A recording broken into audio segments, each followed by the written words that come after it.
Hello students, welcome back to another video of class 7th of history subject. Today I am going over a brief tutorial of your 5th chapter in history, rulers and buildings of medieval period, यानी मध्यकाल के शासक और भवन. During the medieval period, rulers of India built monuments to demonstrate their power and public work for the welfare of their subjects. मध्यकाल भारत में 800 से लेकर 1800 ईस्वी तक था और इस मध्यकाल के जो शासक थे वे बड़े बड़े स्मारकों को निर्माण करते थे ताकि वे अपने शक्ति को प्रदर्शित कर सके और अपनी प्रजा की खुशहाली के लिए बहुत सारे सार्वजनिक कार्यों को भी वे करते थे. In the Mughal period 3 different style of temple architecture were popular. Mughal काल में 3 अलग अलग प्रकार के शैली मंदिरों के निर्माण की वास्तुकला प्रचलित थी. ये थी नागर और नॉर्दर्न स्टाइल यानी नागर शैली एंड द्रविड़ और साउदर्न स्टाइल द्रविड़ या दक्षिणी शैली, वेश्रा और हाइब्रिड स्टाइल वेश्रा या मिश्रित शैली and the first is Nagara style यानी नागर शैली. नागर और northern style of temple architecture developed in 5th century in northern India. उत्तरी भारत में नागर शैली या उत्तरी शैली का विकास मंदिरों के निर्माण की कला विकसित हुई जो 5वीं शताब्दी में शुरू हुई. Main features of this style are. इस नागर शैली की प्रमुख विशेषताएं क्या थी? The image of the main deity is placed in the garbhagriha. मुख्य देवता की मूर्ति गर्भगृह में स्थापित की जाती थी. Bee hive shaped tower called shikhar. मधुमक्खी के छत्ते के समान ऊंचे ऊंचे टावर या दुर्ग बनाए जाते थे जिन्हें शिखर कहा जाता था. टेम्पल कॉन्टेन सेवरल मंडप. मंदिरों में बहुत सारे मंडप बनाए जाते थे. Gopuram at the entrance is very modest. लेकिन नागर शैली के जो गोपुरम या प्रवेश द्वार मंदिरों में बनाए जाते थे वे सामान्य थे. For example Khajuraho temple in MP, Madhya Pradesh का खजुराहो का मंदिर. Sun temple at Konark, Konark का सूर्य मंदिर. जगन्नाथ टेम्पल एट पुरी, पुरी का जगन्नाथ मंदिर. Dilwara temple at Mount Abu, Mount Abu जो राजस्थान में है वहां का दिलवाड़ा मंदिर. ये सभी नागर शैली के मंदिर हैं. And the Dravida style, Dravida और southern style developed in 7th century in southern India. दक्षिणी भारत में द्रविड़ या दक्षिणी शैली का विकास 7वीं शताब्दी में हुआ. Main characterized are. इसके मुख्य विशेषताएं क्या थी इन मंदिरों की? Main deity image is placed in garbhagriha. मुख्य मूर्ति या देवता की जो मूर्ति होती थी उसे गर्भगृह में ही स्थापित किया जाता था. Multi storeyed pyramid shape tower called विमान. लेकिन दक्षिण भारत में जो टावर या दुर्ग बनाए जाते थे मंदिरों के ऊपर, गर्भगृह के ऊपर, वो कई मंजिला होते थे जो पिरामिड के आकार के होते थे जिन्हें विमान के नाम से जाना जाता था.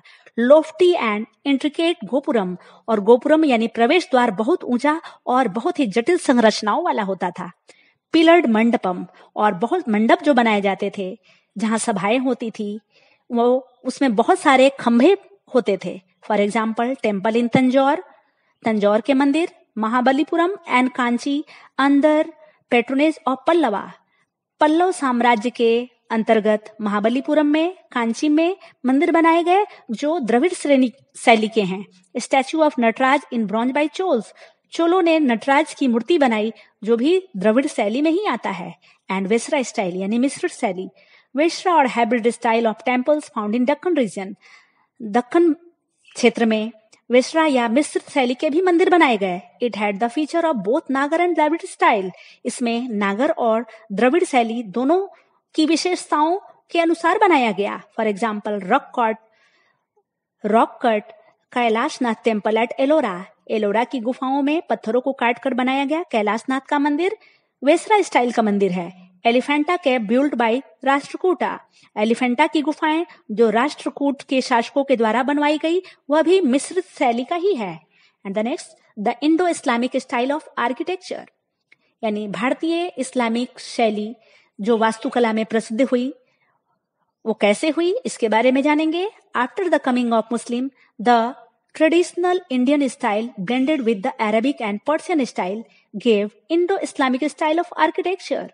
भारत में जब मुसलमान राजाओं का, शासकों का आना हुआ तो भारत की जो पारंपरिक स्टाइल थी मंदिरों या भवन निर्माण की उसमें अरबी और पारसी स्टाइल मिश्रित हो गए, जिसे इंडो इस्लामिक स्टाइल के नाम से जाना जाता है। इस्लामिक आर्किटेक्चर यानी कि इस्लाम के जो वास्तुकलाएं थी, उनमें कौन कौन सी चीजें वे बनाते थे? The rulers of Delhi Sultanate built mosque, palaces, fort, tomb, gardens and बावलीज।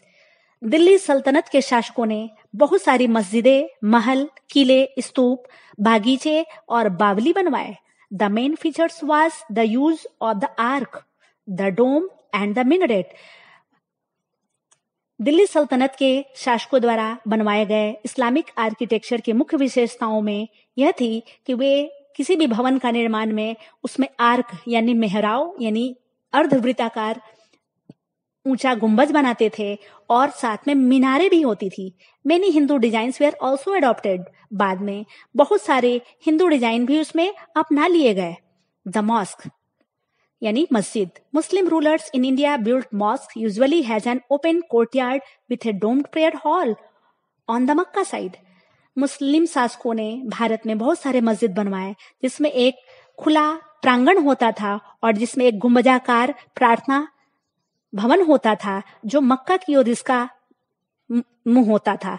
The prayer hall has an arch depression called mihrab carved into it.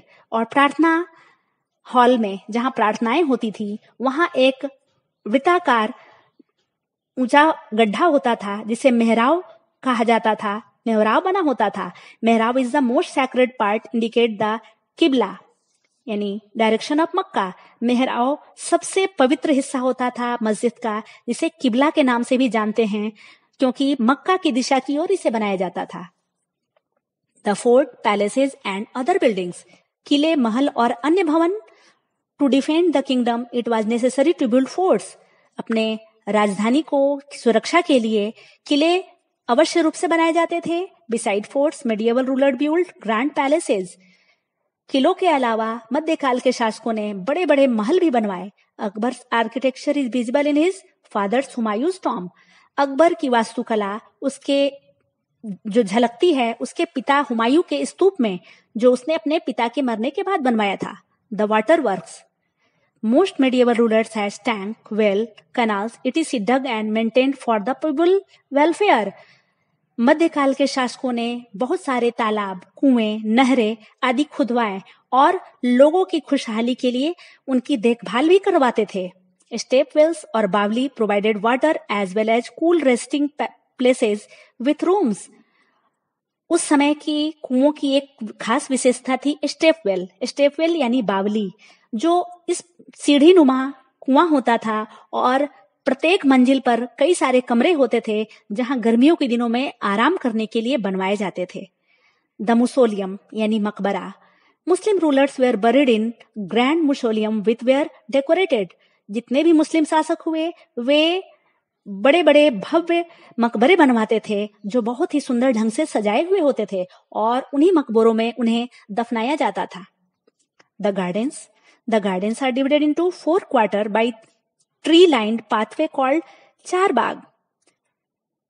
मुस्लिम शासकों के द्वारा बनवाए गए बागीचे 4 भागों में विभाजित होते थे, जिसमें चारों ओर से किनारे किनारे रास्तों पर पेड़ लगाए जाते थे जिन्हें चार बाग के नाम से जाना जाता था। They also built designed system of underground pipes and overhead channels supported on arcs to bring water in pools and fountains। बागीचे के अलावा बहुत ही सुंदर भूमिगत पाइप लगाए जाते थे जिसमें ऊपर से चैनल्स में जल का प्रवाह होता था और साथ ही साथ तालाब और झरनों में भी उन भूमिगत जल के द्वारा पानी को लाया जाता था। इस प्रकार बहुत ही सुंदर बागीचों का स्वरूप बन जाता था। For example the Taj Mahal and the red fort build by Shah Jahan along the river Yamuna adopted the चार बाग टेक्निक। ताजमहल और लाल किला जो शाहजहां के द्वारा बनवाया गया वह यमुना नदी के किनारे इस प्रकार बनाया गया कि उसमें चार बाग तकनीक का इस्तेमाल हुआ और वहां बागीचे के साथ साथ किलों में यमुना नदी के पानी को लाने की व्यवस्था की गई। The blending of architectural style यानी भारतीय और इस्लामिक वास्तुकला का सम्मिश्रण। The elephant stable at Hampi in Vijayanagar shows a blending of Hindu and Islamic architectural style।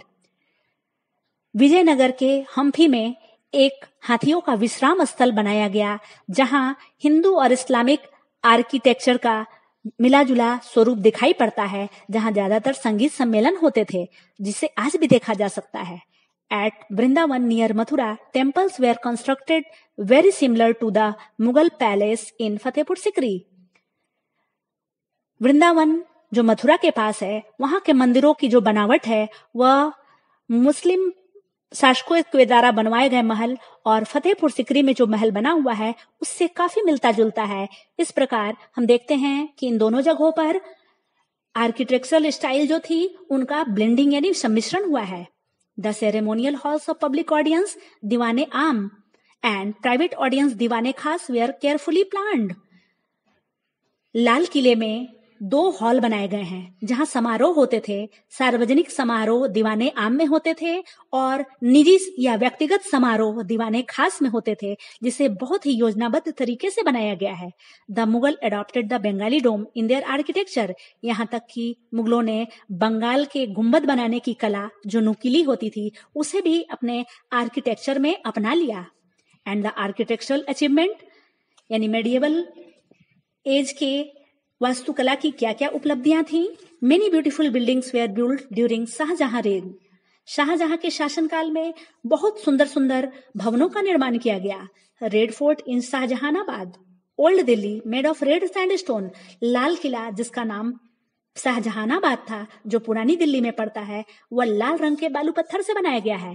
Taj Mahal a mausoleum in is Shah Jahan greatest architectural achievement, Taj Mahal जो एक मकबरा है वह शाहजहां का सबसे महान वास्तुकला की उपलब्धि है, क्योंकि आज ये विश्व के 7 आश्चर्यों में शामिल है। Situated in a garden, the Taj Mahal exhibit pietra dura and marble screen, यह ताजमहल एक बागीचे के बीच में स्थित है और ताजमहल में जो चित्रकारी पत्थरों पर की गई है उसे पैत्रादुरा कहते हैं और जिसे संगमरमर के परतों पर बनाया गया है, चट्टानों पर को काट करके बनाया गया है।